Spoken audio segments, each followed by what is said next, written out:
Friends, I am Priyanka and you are watching Priyanka's teaching. Friends, today I am going to explain you the poem Hopping Frog, and this beautiful poem is composed by Christina Rossetti. Friends, this beautiful poem contains 2 stanza and each stanza contains 4 lines. First of all, I will do thorough reading of the poem and after that I will explain you the poem line by line. Okay? So be with me and let's start. Hopping frog, hop here and be seen. I will not pelt you with stick or stone. Your cap is laced and your coat is green. Goodbye, we'll let each other alone. Plodding toad plod here and be looked at. You the finger of scorn is crooked at. But though you are lumpish, you are harmless too.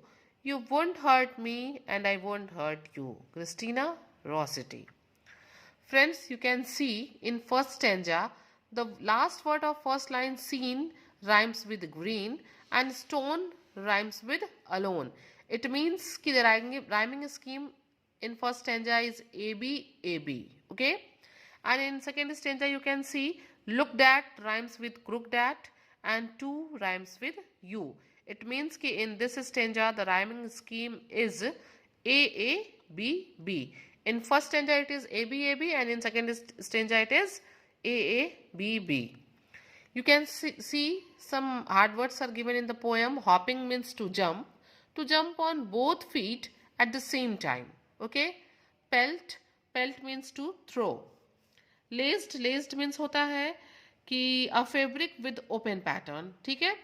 Let each other alone का मतलब होता है एक दूसरे को अकेला छोड़ देना, not disturb each other. Okay? Plodding.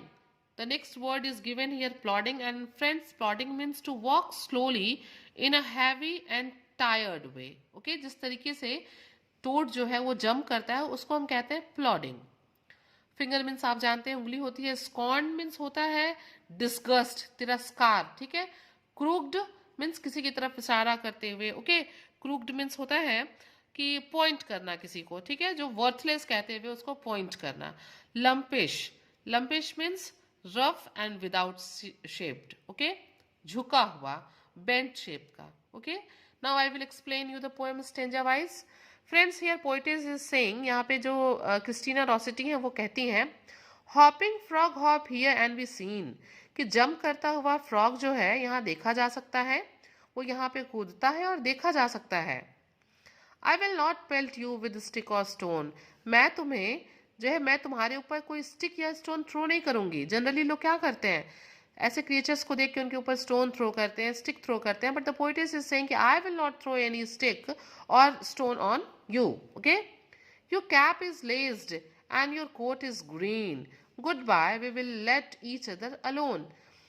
Your cap is laced and your coat is green. In this line, the poetess is describing the appearance of the frog. वो कैसा दिखता है उसको डिस्क्राइब करते हुए कहती हैं, आप देख सकते हैं ये कैप का जो फ्रॉग का ये जो उठा हुआ हिस्सा है, इसे जो है पोएटेस यहाँ पे कैप कह रही हैं कि योर कैप इज लेस्ड, ऐसा लगता है कि उसमें लेस लगे हुए हैं.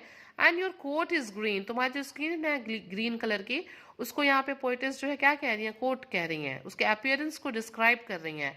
So the poetess is saying कि तुम्हारी जो कैप है वो लेस्ड है और तुम्हारा कोट जो है वो ग्रीन कलर का है.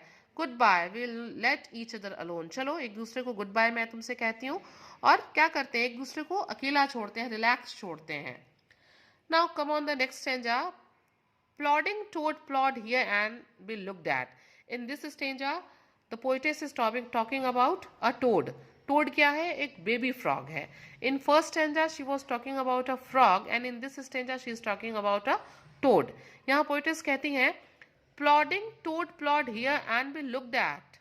Plod करता हुआ, धीरे धीरे, हैवी और टायर्ड वे में चलता हुआ, जंप करता हुआ फ्रॉग यहाँ पे हमें दिखाई देता है.